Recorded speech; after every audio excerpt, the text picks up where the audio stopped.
Bonjour, c'est Alex d'excelformation.fr et dans cette nouvelle vidéo qui s'inscrit dans notre formation sur les tableaux croisés dynamiques, nous allons voir comment insérer simplement de nouveaux enregistrements dans un tableau croisé dynamique et comment mettre à jour des enregistrements existants. Nous allons voir pour cela qu'il existe plusieurs méthodes, certaines étant beaucoup plus pratiques que d'autres. Alors pour tout savoir sur l'actualisation des données dans un tableau croisé dynamique, restez bien jusqu'à la fin de cette vidéo. Alors vous trouverez très régulièrement de nouvelles vidéos sur la chaîne, alors pensez à vous abonner et surtout à activer la clochette de notification afin d'être sûr de ne manquer aucune astuce et de devenir rapidement un pro d'Excel.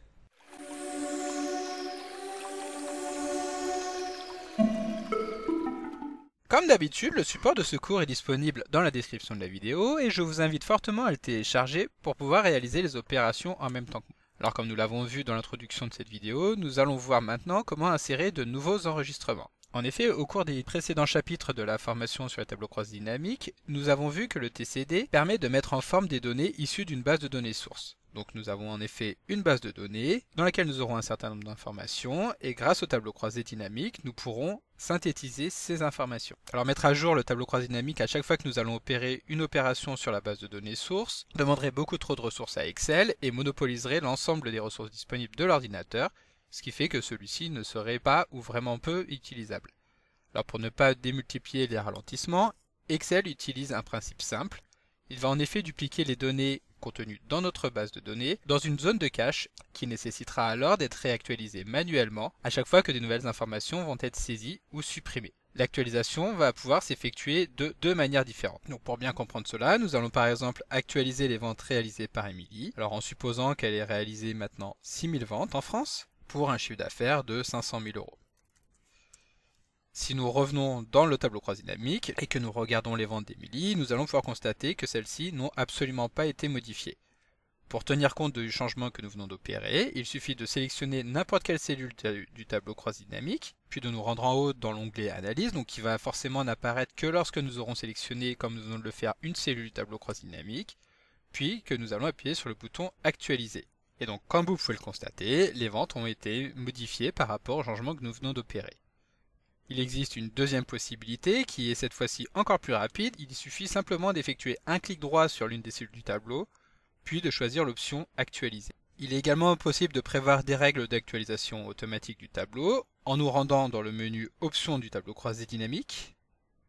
Puis dans l'onglet Données, nous allons pouvoir cocher l'actualisation des données automatique lors de l'ouverture du classeur. Ce qui voudra dire qu'à chaque fois que nous allons à nouveau ouvrir le fichier Excel, alors les données qui seront présentées dans les tableaux croisés dynamiques seront actualisées automatiquement avec les données de la base source. En revanche, cela voudra dire qu'il y aura systématiquement un petit temps de latence lors de l'ouverture du fichier. Ensuite, comme vous pouvez le voir, Excel nous présente un message afin de nous prévenir que l'ensemble des tableaux croisés dynamiques qui peuvent se trouver sur notre fichier vont automatiquement s'actualiser lors de l'ouverture du classeur. Donc ici, aucun souci, c'est effectivement le comportement que nous avons voulu mettre en place. Il nous suffit donc de valider en appuyant sur OK. Donc ici, nous avons vu comment faire pour actualiser un tableau avec des données qui ont été modifiées. Maintenant, imaginons que dans notre donnée, nous souhaitons non plus mettre à jour une donnée existante, mais ajouter une nouvelle donnée qui n'existe pas encore. Donc pour cela, imaginons que nous ayons un nouveau commercial qui porte le nom de Lou, qui travaille en France, qui a réalisé 1000 ventes pour un montant de 40 000 euros de chiffre d'affaires et que le montant des commissions s'élève à 18 000 euros. Si nous revenons dans notre tableau croisé dynamique et que nous actualisons les données, donc comme nous l'avons vu, en effectuant par exemple un clic droit sur les cellules du tableau croisé dynamique, alors nous allons voir qu'aucun changement ne va être opéré directement dans notre tableau. En effet, étant donné que nous avons ajouté une ligne juste en dessous de notre base, les coordonnées de la donnée source qui sont utilisées par le tableau croisé dynamique s'arrêtent juste au-dessus au niveau de la ligne 24. Pour modifier les coordonnées de la base source, nous allons à nouveau revenir dans le menu Analyse, puis cliquer sur Changer la source des données. Et donc ici, nous voyons en pointillé la plage des cellules qui va être utilisée par Excel pour générer le tableau croisé dynamique. Et donc il nous suffit de venir modifier celui-ci, puis d'appuyer sur la touche Entrée du clavier. Maintenant, nous voyons une nouvelle ligne avec les ventes réalisées par Lou en France. Alors cette méthode est assez lourde à mettre en place. En effet, à chaque fois, nous allons devoir revenir modifier la plage des cellules, ce qui n'est pas forcément des plus intuitifs. Une autre solution va consister maintenant à insérer une nouvelle ligne directement au milieu de la base de données. De cette manière, les cellules qui sont situées en dessous de la ligne que nous allons insérer vont être décalées et la plage des cellules utilisées par le tableau croisé dynamique vont également être décalées. Donc pour cela, nous sélectionnons une ligne, puis nous cliquons sur Insérer. Et à présent, nous pouvons rajouter une nouvelle ligne. Ici, nous nous intéressons toujours aux ventes réalisées par Lou, mais cette fois-ci en Belgique. Celle-ci a réalisé 500 ventes pour un montant de 20 000 € et la commission s'élève cette fois-ci à 10 000 €.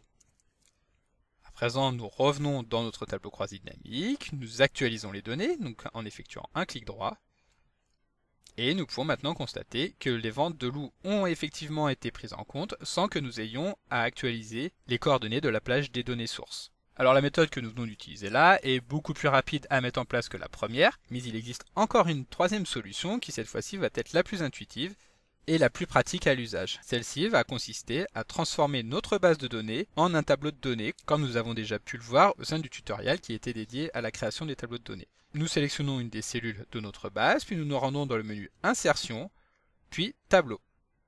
Ici, Excel nous affiche une fenêtre afin de venir vérifier que les coordonnées saisies correspondent bien à l'ensemble de la plage des cellules. Puis nous laissons cocher Mon tableau comporte des en-têtes, car la première ligne du tableau correspond au titre des colonnes.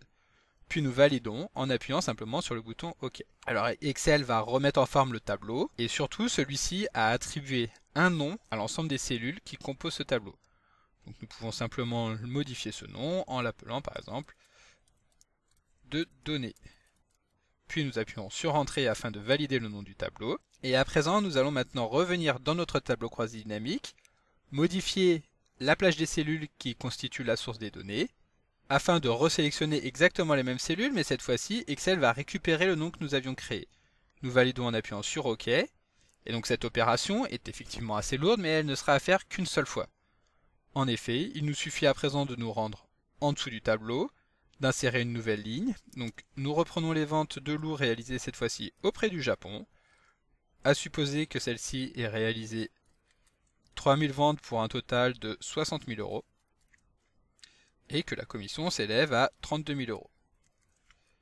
Nous validons et nous nous rendons compte que la ligne qui a été insérée dispose également de la même mise en forme que les cellules situées juste au-dessus.